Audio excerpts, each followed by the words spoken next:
All right, fellas, I have gotten some bait here from my other cache. It already smells amazing.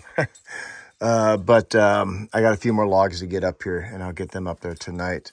But each one of these barrels has meat in it, ground up mink, muskrat, bobcat, horse, some beaver in that one. I got 2 more barrels coming. That's got N7 in it, and N is for nitro. N7.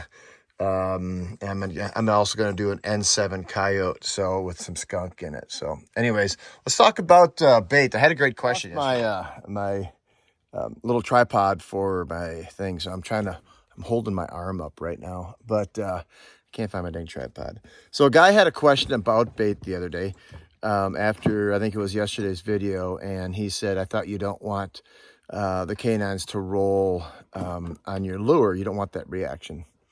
Well, I'm here to tell you that I love that reaction.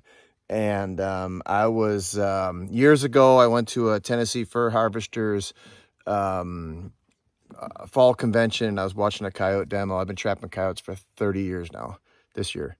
And I was a young guy. I was like 26 years old. And the guy said the same thing. He said, you don't want the coyote to roll on your set because you're going to catch back hair. So yeah, that makes sense. But let me tell you why I think it's wrong, and why I want the coyote to roll or the wolf to roll on the set. So not so much on the set, but the smell causes him to have that rolling reaction. So let's go ahead and watch the video of the wolf rolling on my lure.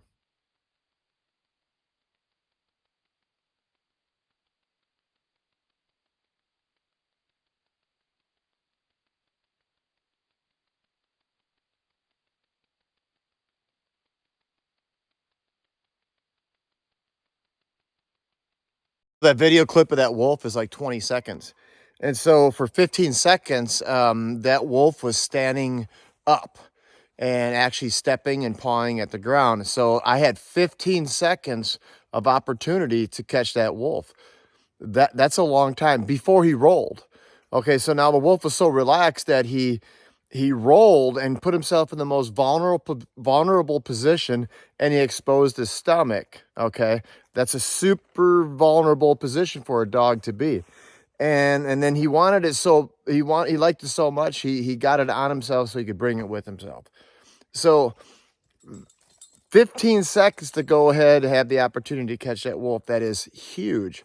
So the wolf just don't come, or the coyote, they don't just come running in like a baseball player sliding into third base to go ahead and roll on something. They're standing there smelling, stepping around, and that's what trap placement is so important. Anyways, but yeah, that's why I like the lures and baits where the animals. I mean, I was told the same thing, that it was bad. It was bad. But you know, we got to look at trap placement. We got to look at lure placement and bait placement. So how do you use a bait or a lure that the wolf wants to roll in? One, you can use it as a rub set. 2, you want to put it really, really deep down in a hole with nothing touching the edges or no drips or nothing like that. So the animal's going to want to go ahead and try to dig it out and then pull it out and then roll on it. Look at it like this. Look at it like a bass fisherman.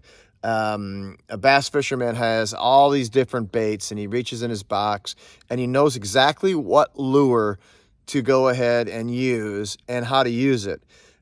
He knows when to use a deep water bait. He knows when to use, a top water bait, and exactly how to use it. And so that's what makes him a professional bass fisherman. Well, we got to know how to use our baits, and how to use our lures also. It's no different than fishing. So let's talk about skunk and wolf baits. I don't put any skunk in my wolf baits, and this is why. I have seen a lot of refusals with skunk essence in wolf bait. So let's say you got 20 wolves, and 5 of them don't like the smell of skunk. Well, if I use skunk essence in my bait, then I'm only able to have the opportunity to trap 15 wolves out of that pack or that group or whatever. So I just excluded it altogether completely. Now that IDK, and I got some activity on that IDK, that had skunk in it. So great. Maybe these wolves up here don't mind the smell of skunk, you know. But anyway, so that's why I don't put a lot of skunk. I like my bait, when I do use bait for wolves, I like it well tainted. And I mean, tainted to the point where it sticks to you and it's absolutely horrible. But a couple other things that work well with wolves is liver, and fresh brains. The brains have a lot of fatty acid in it, and very attractive to the wolves. So I suggest, I would save all of your deer brains, every single bit of your deer brains. I'm gonna tell all my friends this year, you know, you shoot a doe or a small buck, you know, I would really like the skull, you know. I want all the brains. But anyways, liver is great. But that brain is absolutely one of the best baits you're gonna find. So I hope that explains why I like a rolling reaction for my canine baits and lures and all of that stuff. Anyways, I appreciate everybody's been buying t-shirts and stuff like that. I really, really do appreciate it. Thank you very much.